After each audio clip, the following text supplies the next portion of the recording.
সুপ্রিয় শিক্ষার্থীবৃন্দ, তোমাদের আন্তরিক ধন্যবাদ এবং স্বাগত জানাচ্ছি আমাদের এই অনলাইন প্ল্যাটফর্মে। তো ভরকেন্দ্রের আজকে আরেকটা অঙ্ক করবো আমরা, খুব গুরুত্বপূর্ণ অঙ্ক। তো এখানে এক্স বার দেওয়া আছে, এখানে একটা বৃত্ত সলিড, এইখানে একটা ফাঁপা অংশ দেওয়া আছে, যার বলছে একটা বাহু দেওয়া আছে 24 ইঞ্চি, বলছে প্রত্যেকটা হচ্ছে কোণ হচ্ছে 60 ডিগ্রি করে। আর এই অর্ধবৃত্ত যেটা দেওয়া আছে সেটা বলছে আর হচ্ছে 24 ইঞ্চি। এটা আর হচ্ছে 24 ইঞ্চি। তো সেম এর আগের যেটা অঙ্ক করলাম আমরা, দেখো তো এই এক্স অক্ষের সাপেক্ষে বস্তুটা প্রতিসম কিনা, উপরে যতটুক সেম নিচে ততটুক, তাহলে এখানে আমার ওয়াই বার বের করা লাগতেছে না, y bar is equals to 0। এখন আমাদের মূলত কাজ হচ্ছে এক্স বার নির্ণয় করা। তো এখানে যেহেতু আমার প্রথমে কাজ হচ্ছে ওয়াই বারটাকে, ওয়াই অক্ষটাকে সর্ববামে নিয়ে আসা, চিন্তা করা। কতটুকু আমি নিয়ে আসলাম, এই 24 ইঞ্চি। পরে এই 24 ইঞ্চি থেকে ওইটা বাদ দিতেই আমি পায়ে যাবো আর কি সব কিছু। তো পুরো সলিড ধরলাম আমি জিনিসটাকে, প্রথমে পুরো সলিড ধরলাম, এটা হচ্ছে A1, আর এটাকে ধরলাম আমি A2, পরে এটুকু বাদ দিতে সলিডটা পায়ে যাবো আমি। তো A1-এর আমরা এক্সবার কি জানি সূত্র, A1 x1 plus A2 x2।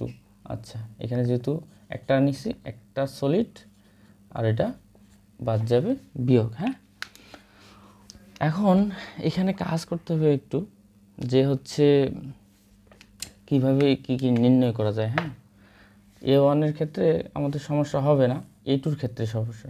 A1-এর সূত্র কি, এটা হচ্ছে পাই আর স্কোয়ার ভাগ 2। পাই আর স্কোয়ার হচ্ছে 24 ইঞ্চি, পাই আর স্কোয়ার একটা ফুল বৃত্তের এরিয়া ভাগ 2 দিলাম আমি, অর্ধবৃত্তের পাইলাম। ঠিক আছে। আচ্ছা, আমরা জানি এখান থেকে এদিকে আর ভরকেন্দ্রের দূরত্ব কত, 0.576 আর। ঠিক আছে, এটা আমি পাইলাম x1-এর মান। x1-এর মান পাইলাম। আচ্ছা, মাইনাস A2-র মান কতটুকু পাবো আমি, A2-র মান, এটা হচ্ছে যখন এই প্রত্যেকটা কোণ সমান থাকে, এটা হচ্ছে সমবাহু ত্রিভুজ। এটা 24 মানে হচ্ছে এটা 24, এটা 24। ঠিক আছে। তো সমবাহু ত্রিভুজের আমরা হচ্ছে সূত্র জানি কি, সমবাহু ত্রিভুজের হচ্ছে উচ্চতা বের করার সূত্র হচ্ছে, হাইট বের করার সূত্র হচ্ছে এইটুক, কতটুকু আমার জানতে হবে। √3/2 এ। এ হচ্ছে 24 ইঞ্চি, তাহলে √3/2 ইন্টু 24 কত হয়, 20.78 ইঞ্চি। 20.78 ইঞ্চি। কারণ কি, আমার এই এইচটা না হলে আমি জানতে পারবো না যে আমার এখান থেকে এই ফাঁকা জায়গার ভরকেন্দ্রটা যে এইখানে কাজ করতেছে এইটা কতটুকু, আমার তো এইচ জানার লাগবে। কারণ আমরা জানি এই ত্রিভুজের এই দিক থেকে গেলে 2/3, ওই দিক থেকে আসলে 1/3 এইচ চিন্তা করতে হয়, কল্পনা করতে হয়। তো এইচটা কত আমার জানার লাগবে সমবাহু ত্রিভুজের। ঠিক আছে, এইচটা আমি জানতে পারলাম। আচ্ছা, ক্ষেত্রফল কি, ক্ষেত্রফলের সূত্র হচ্ছে সমবাহু ত্রিভুজের, ক্ষেত্রফলের সূত্র হচ্ছে হাফ ইন্টু ভূমি, কত, ভূমি হচ্ছে 24 ইঞ্চি। আচ্ছা, উচ্চতা পাইলাম আমি 20.78। ঠিক আছে, এটা পাইলাম আমি A2। ঠিক আছে।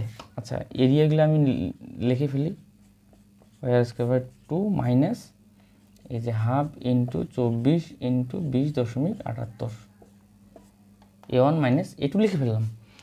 আমার এখন ক্যালকুলেশন করার কথা x2, এখান থেকেই এই ফাঁকা জায়গার দূরত্বটা কতটুকু, x2টা আমি এখানে আলাদাভাবে লিখলাম। কীভাবে আমরা সহজভাবে বের করতে পারি, এখান থেকে এইটুক দূরত্ব আমরা জানি কত, 24 ইঞ্চি।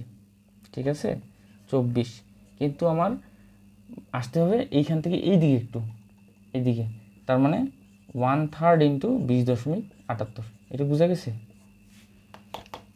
আমি এখান থেকে যেহেতু এইটুকু দূরত্ব জানি না, কারণ কি 24 থেকে আমাকে এটা বাদ দিয়ে এটা নিতে হতো, প্লাস আবার 2/3 যোগ করে এটা নিতে হতো। ঠিক না, এটা আরেকটা পদ্ধতি আছে, ওই যেটা বললাম যে 24 থেকে এটা বাদ দিলে আমি এইটুকের দূরত্ব পাইতাম। ঠিক আছে, আবার এখান থেকে যোগ করে নিতে হতো 2/3 ইন্টু এইচ।